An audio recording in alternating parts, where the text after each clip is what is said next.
Welcome to ಮನೆ ರುಚಿ. ಇವತ್ತು ನಾವು ಪುಳಿಯೋಗರೆ ಮಾಡೋದು ಹೇಗೆ ಅಂತ ನೋಡೋಣ. ಇದು ನಮ್ಮ ಸೆಕೆಂಡ್ ವಿಡಿಯೋ ಆಗಿದ್ದರಿಂದ ದಯವಿಟ್ಟು ಎಲ್ಲರೂ ಶೇರ್ ಮಾಡಿ, ಸಬ್ಸ್ಕ್ರೈಬ್ ಮಾಡಿ, ಪಕ್ಕದಲ್ಲಿರೋ ಬೆಲ್ ಐಕಾನ್ನ ಕ್ಲಿಕ್ ಮಾಡಿ, ಲೈಕ್ ಮಾಡಿ, ಕಮೆಂಟ್ ಮಾಡಿ. ನಿಮ್ಮ ಸಪೋರ್ಟ್ ಇದ್ದರೆ ಹೀಗೆ ನಾವು ತುಂಬ ವೀಡಿಯೋಸ್ನ ಅಪ್ಲೋಡ್ ಮಾಡೋಕ್ಕೆ ಈಸಿ ಆಗುತ್ತೆ. ಅದು ಬಂದುಬಿಟ್ಟು ಇವಾಗ ಪುಳಿಯೋಗರೆ ಅಂದರೆ ಯಾರಿಗೆ ತಾನೇ ಇಷ್ಟ ಇರಲ್ಲ. ಚಿಕ್ಕ ವಯಸ್ಸಿನ ಮಕ್ಕಳಿಂದ ಹಿಡಿದು ದೊಡ್ಡವರವರೆಗೂ ಎಲ್ಲರೂ ಇಷ್ಟಪಟ್ಟು ತಿಂತಾರೆ. ಸೊ ಇವತ್ತು ನಾವು ಮಾಡ್ತಿರೋ ಪುಳಿಯೋಗರೆ ಬಂದುಬಿಟ್ಟು ಒಂದು ದೇವಸ್ಥಾನದ ರುಚಿ ಕೊಡುತ್ತಲ್ಲ, ಆ ಥರ ಪುಳಿಯೋಗರೆ ಮಾಡ್ತಾಯಿದ್ದೀವಿ. ಸೊ ಇನ್ಯಾಕೆ ತಡ, ಬನ್ನಿ ಬೇಕಾಗಿರೋ ಇಂಗ್ರೀಡಿಯೆಂಟ್ಸ್ ಏನೇನು ಅಂತ ನೋಟ್ ಮಾಡ್ಕೊಳ್ಳೋಣ. ಇಂಗ್ರೀಡಿಯೆಂಟ್ಸಲ್ಲಿ ನೀವು ಫಸ್ಟ್ ನೋಡ್ತಾ ಇರ್ಬೋದು, ಇದು ಪುಳಿಯೋಗರೆ ಪೌಡರು. ಇದು ಹೋಮ್ ಮೇಡು, ಮನೇಲೇ ಮಾಡ್ಕೊಂಡಿರೋದು. 100-200 ಗ್ರಾಮ್ ಆಗೋಷ್ಟು ತೊಗೊಂಡಿದ್ದೀವಿ, ಮನೇಲೇ ಪ್ರಿಪೇರ್ ಮಾಡಿರೋ ಪುಳಿಯೋಗರೆ ಪೌಡರು. ಅದಾದಮೇಲೆ ನೆಕ್ಸ್ಟು ಇದು ಅನ್ನ ಮುಂಚೆನೇ ಮಾಡಿಟ್ಕೊಂಡಿರ್ಬೇಕು. ಸೋನಾ ಮಸೂರಿ ಅಕ್ಕಿ ಯೂಸ್ ಮಾಡೋದ್ರಿಂದ ಅನ್ನ ಉದುರಾಗಿ ಬರುತ್ತೆ, ಪುಳಿಯೋಗರೆ ಚೆನ್ನಾಗಿರುತ್ತೆ. ಸೊ ಅದಾದಮೇಲೆ ನೆಕ್ಸ್ಟು 2 ಸ್ಪೂನ್ ಆಗೋಷ್ಟು ಕಡಲೆ ಬೀಜ ತೊಗೊಂಡಿದ್ದೀವಿ. ಅದಾದಮೇಲೆ ಒಂದು 2 ಸ್ಪೂನ್ ಆಗೋಷ್ಟು ಕಡಲೆಬೇಳೆ ತೊಗೊಂಡಿದ್ದೀವಿ. ಅದಾದಮೇಲೆ 2 ಸ್ಪೂನ್ ಆಗೋಷ್ಟು ಉದ್ದಿನಬೇಳೆ ತೊಗೊಂಡಿದ್ದೀವಿ. ಕರಿಬೇವು, ಒಂದು ಸಣ್ಣ ನಿಂಬೆಹಣ್ಣು ಗಾತ್ರದಷ್ಟು ಹುಣಸೆಹಣ್ಣು 10 ನಿಮಿಷಕ್ಕೆ ಮುಂಚೆನೇ ನೆನೆಹಾಕಿ ಇಟ್ಕೊಂಡಿದ್ದೀವಿ. ಅದಾದಮೇಲೆ 10-11 ಒಣಗಿದ ಮೆಣಸಿನ್ಕಾಯಿನ ತೊಟ್ಟು ಮುಟ್ಬಿಟ್ಟು ಇಟ್ಕೊಂಡಿದ್ದೀವಿ. ಒಂದು ಸಣ್ಣ ನಿಂಬೆಹಣ್ಣು ಗಾತ್ರದಷ್ಟು ಬೆಲ್ಲ ತೊಗೊಂಡಿದ್ದೀವಿ. ಅದಾದಮೇಲೆ ಸ್ವಲ್ಪ ಕೊತ್ತಂಬರಿ, ರುಚಿಗೆ ತಕ್ಕಷ್ಟು ಉಪ್ಪು, ಮಾಡಲು ಎಣ್ಣೆ. ಸೊ ಮಾಡೋ ವಿಧಾನ ಹೇಗೆ ಅಂತ ನೋಡೋಣ.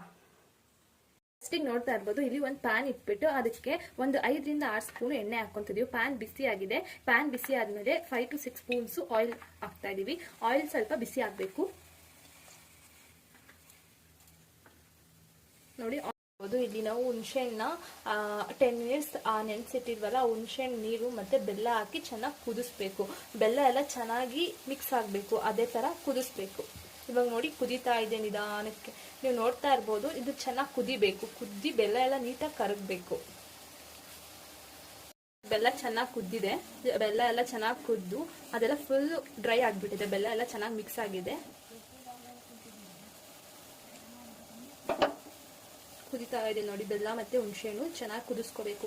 ಬೆಲ್ಲ ಬಂದ್ಬಿಟ್ಟು ನೀಟಾಗಿ ಕರಗಬೇಕು, ಆ ಥರ ನಾವು ಕುದಿಸ್ಕೋಬೇಕು. ಕುದಿಸೋದ್ರಿಂದ ಟೇಸ್ಟ್ ಚೆನ್ನಾಗಿ ಬರುತ್ತೆ. ಇದು ಬಂದ್ಬಿಟ್ಟು ನಾವು ಮಾಡ್ತಾ ಇರೋದು ದೇವಸ್ಥಾನದಲ್ಲಿ ಮಾಡ್ತಾರಲ್ಲ ಆ ಥರ ಪುಳಿಯೋಗರೆ. ಒಂದು ಕಡೆ ಸ್ವೀಟ್ ಆಗೂ ಇರುತ್ತೆ, ಒಂದು ಕಡೆ ಖಾರನೂ ಇರುತ್ತೆ. ಆ ಥರ ಪುಳಿಯೋಗರೆ ಮಾಡ್ತಾ ಇದ್ದೀವಿ. ಐ ಹೋಪ್ ನಿಮ್ಗೆ ಇದೆಲ್ಲ ಇಷ್ಟ ಆಗುತ್ತೆ. ನೀವು ಕೂಡ ಮನೇಲಿ ಟ್ರೈ ಮಾಡಿ. ನೋಡ್ತಾ ಇರ್ಬೋದು, ಬೆಲ್ಲ ಮತ್ತು ಹುಣಸೆಹಣ್ಣು ಎರಡು ಚೆನ್ನಾಗಿ ಮಿಕ್ಸ್ ಆಗಿ ಕುದೀತಾ ಇದೆ. ಇವಾಗ ನಾವು ಇದಕ್ಕೇನೆ ಒಂದೊಂದೇ ಸ್ಪೂನು ಪುಳಿಯೋಗರೆ ಪೌಡರ್ ಆ್ಯಡ್ ಮಾಡ್ತಾ ಹೋಗೋಣ. ಆ್ಯಡ್ ಮಾಡ್ತಾ ನೀಟಾಗಿ ತಿರುಗಿಸ್ಕೊಳ್ಳೋಣ. ಒಂದೊಂದೇ ಪುಳಿಯೋಗರೆ ಪೌಡರ್ನ ಆ್ಯಡ್ ಮಾಡಬೇಕು. ಇದು ಹೋಮ್ ಮೇಡ್ ಪುಳಿಯೋಗರೆ ಪೌಡರು ನೋಡಿ. ನೀವು ನೋಡ್ತಾ ಇರ್ಬೋದು, ನಿಧಾನಕ್ಕೆ ಒಂದೊಂದೇ ಸ್ಪೂನ್ ಪುಳಿಯೋಗರೆ ಪೌಡರ್ನ ಹಾಕ್ತಾ ಇದ್ದೀವಿ.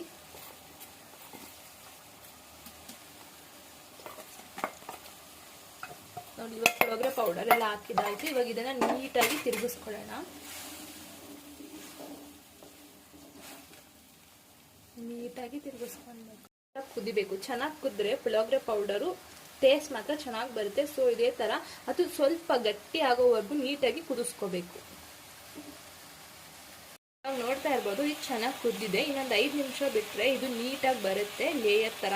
ಅದಾದ್ಮೇಲೆ ನಾವು ಇದನ್ನ ಪಕ್ಕಕ್ಕೆ ಇಟ್ಬಿಟ್ಟು ಇನ್ನೊಂದು ಪ್ಯಾನ್ ಇಟ್ಕೊಂಡು ಅದು ಒಗ್ಗರಣೆ ರೆಡಿ ಮಾಡ್ಕೊಳ್ಳೋಣ. ಇದು ಬಂದ್ಬಿಟ್ಟು ಪುಳಿಯೋಗರೆ ಪೌಡರ್ ಫಾರ್ಮೇಷನ್. ನೆಕ್ಸ್ಟ್ ನಾವು ಪ್ಯಾನ್ ಇಟ್ಬಿಟ್ಟು ಒಗ್ಗರಣೆಗೆ ಏನೇನು ಬೇಕೋ ಅದನ್ನ ರೆಡಿ ಮಾಡ್ಕೋಬಹುದು. ಒಗ್ಗರಣೆಗೆ ರೆಡಿ ಮಾಡ್ಕೋತಾ ಇದೀವಿ. ಪ್ಯಾನ್ ಬಿಸಿ ಆಗಿದೆ. ಇವಾಗ 5-6 ಸ್ಪೂನು ಆಯಿಲ್ ಹಾಕೋಣ.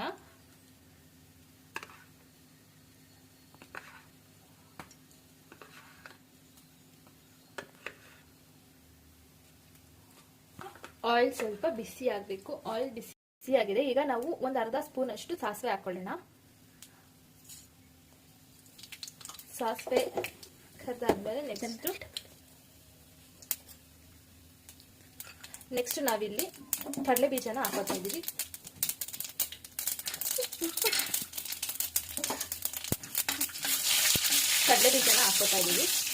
ಕಡಲೆ ಬೀಜ ಒಂದು ಸ್ವಲ್ಪ ಗೋಲ್ಡನ್ ಬ್ರೌನ್ ಬರೋವರೆಗೂ ಫ್ರೈ ಮಾಡ್ಕೊಳ್ಳೋಣ. ಜಾಸ್ತಿ ಫ್ರೈ ಮಾಡಿದ್ರೆ ಸ್ವೀಟ್ ಬಿಡುತ್ತೆ. ಸೊ ನೋಡಿಕೊಂಡು ಲೋ ಫ್ಲೇಮಲ್ಲಿ ಇಟ್ಕೊಂಡು ಫ್ರೈ ಮಾಡ್ಕೊಳ್ಳಿ.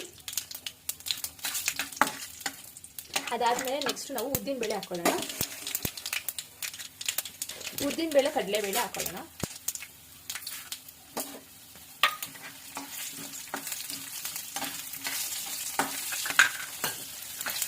ನೋಡ್ತಾ ಇರ್ಬೋದು, ಕಡಲೆಬೇಳೆ ಉದ್ದಿನಬೇಳೆ ಸ್ಮೆಲ್ಲೇ ಒಂಥರ ಇದೆ. ಇದು ಹಾಕೋದ್ರಿಂದ ಅಂತೂ ಪುಳಿಯೋಗರೆ ಅಂತ ಸಕ್ಕತ್ತಾಗಿ ಬರುತ್ತೆ. ಇದು ಪಕ್ಕ ದೇವಸ್ಥಾನದಲ್ಲಿ ಮಾಡೋ ಪುಳಿಯೋಗರೆ. ಐ ಹೋಪ್ ನಿಮ್ಗೆಲ್ಲರಿಗೂ ಇದು ಇಷ್ಟ ಆಗುತ್ತೆ. ನೀವು ಕೂಡ ಮನೇಲಿ ಒಂದ್ಸಲ ಟ್ರೈ ಮಾಡಿ ಹೇಗೆ ಬಂದಿದೆ ಅಂತ ನಮ್ಗೆ ಹೇಳಿ. ಗೋಲ್ಡನ್ ಬ್ರೌನ್ ಆಗೋವರೆಗೂ ಫ್ರೈ ಮಾಡ್ಕೊಳ್ಳೋಣ. ಗೋಲ್ಡನ್ ಬ್ರೌನ್ ಆದಮೇಲೆ ನೆಕ್ಸ್ಟ್ ನಾವು ಆಲ್ರೆಡಿ ತೊಟ್ಟದ್ದು ಮುದ್ದಿಟ್ಕೊಂಡಿರೋ ಒಂದು 9ರಿಂದ 10 ಒಣಗಿದ ಮೆಣಸಿನಕಾಯಿ ಮತ್ತು ಕರಿಬೇವನ್ನ ಹಾಕಿ ನೀಟಾಗಿ 1 ನಿಮಿಷ ಆಗೋಷ್ಟು ಫ್ರೈ ಮಾಡ್ಕೊಳ್ಳೋಣ. ಜಾಸ್ತಿ ಫ್ರೈ ಮಾಡೋದ್ರಿಂದ ಸ್ವೀಟ್ ಬರುತ್ತೆ. ಸೊ ನೋಡ್ಕೊಂಡು ಲೋ ಫ್ಲೇಮಲ್ಲಿ ಇಟ್ಕೊಂಡು ಫ್ರೈ ಮಾಡ್ಕೊಳ್ಳಿ. ಅದಾದಮೇಲೆ ಗ್ಯಾಸ್ ಆಫ್ ಮಾಡಿಬಿಡಿ.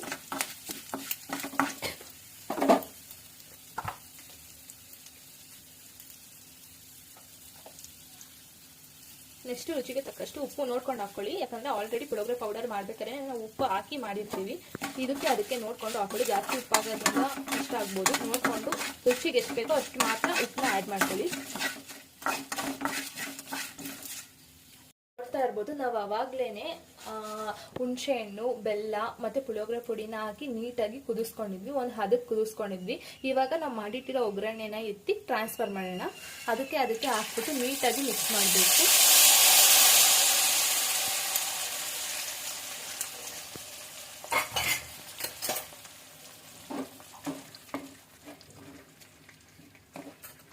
ನೋಡ್ತಾ ಇರ್ಬೋದು, ಟೇಸ್ಟ್ ಚೇಂಜ್ ಆಯಿತು. ಸ್ಮೆಲ್ ಅಂತೂ ಸಖತ್ತಾಗಿ ಬರ್ತಾ ಇದೆ. ಇದು ಬಂದ್ಬಿಟ್ಟು ಸಖತ್ತಾಗಿದೆ, ನೀವು ನೋಡ್ತಾ ಇರ್ಬೋದು. ಲಾಸ್ಟಿಗೆ ಕೊತ್ತಂಬರಿನ ಆಡ್ ಮಾಡಿ ಗ್ಯಾಸ್ ಹಚ್ಬಿಟ್ಟು ಒಂದು 2 ಮಿನಿಟ್ಸ್ ಅಷ್ಟು ಬೇಯಿಸ್ಕೊಳ್ಳಿ. ಯಾಕಂದರೆ ಒಗ್ಗರಣೆ ಹಾಕಿರ್ತೀವಲ್ಲ, ಹಸಿ ಸ್ಮೆಲ್ ಏನಾದರೂ ಇದ್ದರೆ ಹೋಗ್ಬಿಡುತ್ತೆ. ಸೊ ಒಂದು 2 ಮಿನಿಟ್ಸು ಹಾಗೇನೆ ಲೋ ಫ್ಲೇಮಲ್ಲಿಟ್ಟು ಬೇಯಿಸ್ಕೊಳ್ಳಿ. ನೋಡ್ತಾ ಇರ್ಬೋದು, ಕುದೀತಾ ಇದೆ ಪುಳಿಯೋಗರೆ ಪೌಡರು. ಪುಳಿಯೋಗರೆ ರೆಡಿ ಆಗಿದೆ. ಅದನ್ನು ನಾವೀಗ ಸರ್ವಿಂಗ್ ಬೌಲಿಗೆ ಸರ್ವ್ ಮಾಡ್ಕೊತಾ ಇದ್ದೀವಿ.